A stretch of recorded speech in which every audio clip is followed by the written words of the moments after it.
नमस्कार, स्वागत है आप सभी का। मैं हूं हिमांशु और आप देख रहे हैं हलचल इंडिया। बेबाक खबर तेज असर। आइए नजर डालते हैं आज की खबरों पर। समाजवादी पार्टी के जिला अध्यक्ष जिया चौधरी द्वारा कल शाम निकाले गए कैंडल मार्च के दौरान हुए हमले के बाद करणी सेना के उत्तर प्रदेश सचिव गौरव चौहान का तीखा बयान सामने आया। मुजफ्फरनगर में आयोजित प्रेस वार्ता के दौरान गौरव चौहान ने सपा जिला अध्यक्ष जिया चौधरी पर गंभीर आरोप लगाए और उनके बयानों को भड़काऊ करार दिया। गौरव चौहान ने कहा कि यदि कोई हमारी बहन बेटियों के सम्मान पर टिप्पणी करेगा तो करणी सेना उसे कतई बर्दाश्त नहीं करेगी। उन्होंने सभी हिंदुओं से एकजुट होने की अपील की और कहा कि समाज में सनातन संस्कृति और सम्मान की रक्षा के लिए संगठन हमेशा सड़कों पर रहेगा। गौरव चौहान ने यह भी स्पष्ट किया कि भले ही कल उनके खिलाफ शांति भंग में चालान किया गया हो, लेकिन वे अपने बयान और विचारों पर कायम हैं। भाई सबसे पहले बता दूं, जिला मुजफ्फरनगर में एक जिहादी जिया चौधरी, उसने एक बयान दिया था कि 15 मिनट पुलिस हटा दो और हम इनका सनातनियों का इलाज कर देंगे। पहले से भड़काऊ भाषण दे और मुजफ्फरनगर में शांति भंग करने का काम करे। रात जब मैं उससे मिला, मैंने जहां उसके 2 थप्पड़ दिए, तुरंत वो पुलिस को ही याद करने लगा जिस पुलिस को हटाने की बात कर रहा था। तो मेरा निवेदन है सनातनियों से कि सभी हिंदुओं से कि हिंदुओं में जब कभी किसी की बहन बेटी के साथ कोई अत्याचार होता हो, जिहादियों की तरफ से बलात्कार होता हो, या हमारी बहन बेटी मारी जाती हो, या किसी का इकलौता लड़का जिहादियों के द्वारा घर में घुसकर मार दिया जाता हो, तो हिंदू क्या करें? सबसे पहले याद करें कि हमारे सनातन धर्म में कोई नेता नहीं है क्या? हमारे धर्म में कोई नेता मर गए क्या? ऐसी ऐसी गालियां शब्द हैं। आज तुम्हारे सामने ठाकुर संगीत सिंह सोम ऐसे नेता हैं जो खुल के पश्चिम उत्तर प्रदेश में खुल के हिंदुओं के साथ खड़े हो जाएं और हिंदुओं की बात करें, और आप लोग उनका साथ नहीं दे रहे। कैसे? क्योंकि उनकी लड़की के बारे में जिया चौधरी की तरफ से जो कमेंट करी गई थी, उसमें तुम्हें सभी हिंदुओं को सामने आना था, बदला तो लेना ही था। आज एक को छोड़ोगे, ये 100 पैदा हो जाए, 100 खड़े हो जाए सामने।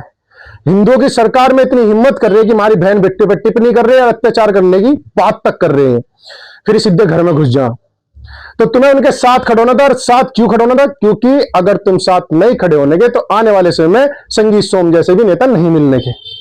तुम लोगों से अपने नेता डरने लगे, डरन इस तरीके से लगे कि वे अपनी पूरी ताकत लगाकर सनातन धर्म के लिए काम करें और तुम लोग पीछे हट जाओ।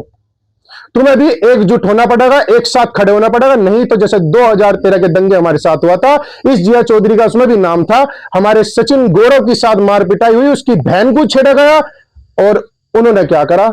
मुल्लों ने, सबने मिलकर, आजम खां, कादिर राणा, इन सब ने उन सभी मुसलमानों को रिहा हैंड टू हैंड करवाया। मारने वाले जो मर्डर करके गए हुए थे उन्हें रिहा करवाया। जो हमारे प्रशासन के एक बढ़िया वाले अफसर थे उन सबको यहां से ट्रांसफर करा दिया गया, प्रशासन चेंज कर दिया गया, क्योंकि अखिलेश की सरकार थी।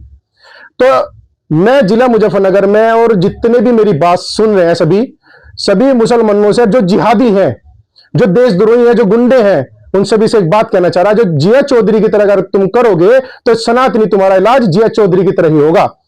2 रैपट 1 लात लगी, आगे बहुत कुछ होगा अगर तुम सनातन धर्म के खिलाफ जाओगे और हमारी बहन बेटियों के बारे में गलत टिप्पणी करोगे। देखो यहां शांति है। जिला मुजफ्फरनगर में 2013 के दंगे के बाद जब से भाजपा सरकार आई, हर जगह शांति है। इस शांति को बने रहने दो, तो तुम्हारा ही इसमें फायदा है। और मैं नुकसान कहां मानूं भाई? नुकसान मानूं मैं इसमें, जैसे माननीय मुख्यमंत्री योगी आदित्यनाथ, उनसे सभी सनातनी उम्मीद करी कि ये हमारे जो देश के गद्दार हैं और जो जिहादी हैं उन्हें सबको खत्म करेंगे। उन्होंने सीट पे बैठते सबसे पहले जो गंदगी थी उत्तर प्रदेश की वो खत्म करी। हमारे शहर में एक गंदगी है जो कि उसे साफ करने के लिए कुछ विधायक हमारे यहाँ, कुछ सांसद, जो भी चीज थी वे यहाँ बिठाई गई थी, उन लोगों ने अपना कर्तव्य नहीं निभाया। जिला मुजफ्फरनगर के विधायक जी को यह कर्तव्य निभाना था। जो जिहादी यहाँ पैदा हो रहे, जो इतनी गंदगी फैला रहे, इन्हें सबको सफाया करना था, क्योंकि तुम्हें इसीलिए ही बिठाया गया था। अगर तुम्हारे से नहीं होता तो 1 महीने के लिए गौरव चौहान को दे दो अपने ये जो विधायकी है, साफ कर दूंगा। ये जो तुम्हारा मीनाक्षी चौक है, इस पे जितना मुर्ग मार मांस मट्टी की दुकानें हैं, 59 दुकानें हैं, मेन रास्ता है, वहां चारों तरफ डिग्री कॉलेज, हर चीज है वहां, हमारी हिंदुओं की लड़कियां निकले और ये मुसलमान वहां जिहादी जो है मांस मट्टी खाकर रोड पे खड़े रहे, जिहाद पना खिलावे।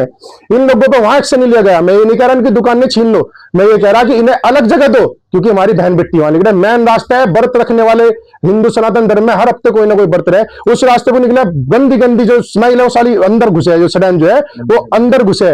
मंदिर बिल्कुल बराबर में, बिल्कुल कोने में मंदिर, राम मंदिर बिल्कुल दुकान की बराबर में। ये इसे नहीं हटा पा रहे तो काहे कि तुम विधायक और काहे कि तुम हमारे मतलब नेता हो।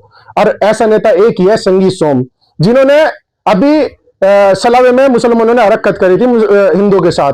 470 मुसलमान थे और लाखों थे हिंदू, उन पे एकदम अटैक करा, कितनी हिम्मत करी। तो संगीत सोम जी ने कानूनी दायरे में रहते हुए उन पर कार्रवाई करी, बुलडोजर चला उनके घर पे और उन्हें घर से यहां से भगाया गया, क्योंकि वे फिर दोबारा ऐसी हरकत करते। तो मैं लास्ट यही बात कहना चाह रहा हूं कि अगर कोई जिया चौधरी जैसा जिहादी यहां पैदा होगा तो इसका इलाज ऐसे ही करा जाएगा। हमारे सनातनी भाई ऐसे इलाज करेंगे, छोड़ने के नहीं।